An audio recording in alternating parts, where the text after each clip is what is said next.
मोखाडा तालुक्यातील पाथर्डी ग्रामपंचायत अंतर्गत रामवाडी पाटीलपाडा येथे सुमारे 80 कुटुंबे व 452 लोकसंख्या वास्तव्यास असूनही आजपर्यंत गावासाठी स्वतंत्र स्मशानभूमीची सुविधा उपलब्ध झालेली नाही। याबाबत ग्रामस्थांनी तसेच बोटोशी ग्रामपंचायतीचे सरपंच तुकाराम पवार यांनी अनेक वेळा जनता दरबारमध्ये हा प्रश्न मांडून स्मशानभूमी मंजूर करण्याची मागणी केली आहे। मात्र आजपर्यंत कोणतीही ठोस कार्यवाही झालेली नसल्याने ग्रामस्थांमध्ये तीव्र नाराजी आहे। आज रामवाडी येथील स्वर्गीय कमळू गोविंद बुधर यांच्या निधनानंतर मुसळधार पावसात अंत्यविधी करण्याची वेळ ग्रामस्थांवर आली। स्मशानभूमी नसल्यामुळे तात्पुरते पत्रे शेड उभारून अंत्यसंस्कार पार पाडावे लागले। या घटनेमुळे गावातील मूलभूत सुविधांच्या अभावाचे विदारक वास्तव पुन्हा एकदा समोर आले आहे।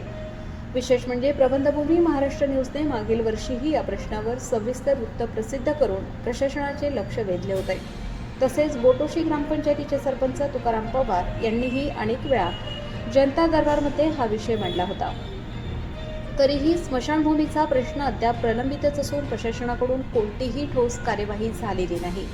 या पार्श्वभूमीवर प्रबंधभूमी महाराष्ट्र न्यूजचे प्रतिनिधी रघुनाथ गांगुर्डे यांनी घटनास्थळी भेट देऊन परिस्थितीचा आढावा घेतला।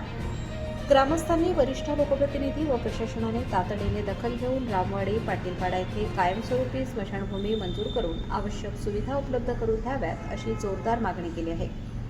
मुसळधार पावसात अंत्यसंस्कारासाठी तात्पुरत्या शेडचा आधार घ्यावा लागणे ही दुर्दैवी बाब असून यापुढे अशी वेळ ग्रामस्थांवर येऊ नये अशी भावना नागरिकांनी व्यक्त केली आहे। प्रतिनिधी रघुनाथ गांगुर्डे, पालघर जिल्हा। नमस्कार, मी तुकाराम पवार, उपसरपंच ग्रामपंचायत बोटोशी। आज आमच्या गावात पाटीलपाडा रामवाडी येथे कमळू गोविंद बुधर यांचं निधन झालेलं आहे। पण गावामध्ये स्मशानभूमी नसल्या कारणाने त्यांचा अंत्यविधी आम्हाला या पत्री शेड बनवून करावा लागतो आहे। अति मुसळधार पाऊस आहे। आमची प्रशासनाला विनंती आहे का आम्ही जवळजवळ 5 वर्ष झालेत माननीय प्रांत कार्यालय जव्हार आणि जिल्हा परिषद पालघर यांच्याकडे सतत पाठपुरावा करतो, पण आम्हाला काय जळकी मंजूर होत नाही। या आमच्या पाड्यामध्ये जवळपास 80 कुटुंब आणि 450 पेक्षा जास्त लोकसंख्या आहे। आमची प्रशासनाला विनंती आहे की मागच्या वर्षी पण अशीच घटना घडलेली, ह्याच ठिकाणी घडलेली सप्टेंबर महिन्यात, तेव्हा पण आम्ही भर पावसात अंत्यविधी केलेला। या मृत्यूनंतर जो अंत्यविधीसाठी जी आम्हाला त्या हालापेष्टा ही सहन करावी लागते, प्रशासनाने आमची दखल घेऊन तात्काळ इथे स्मशानभूमी मंजूर करावी। उद्या जव्हार इथे छत्रपती शिवाजी महाराज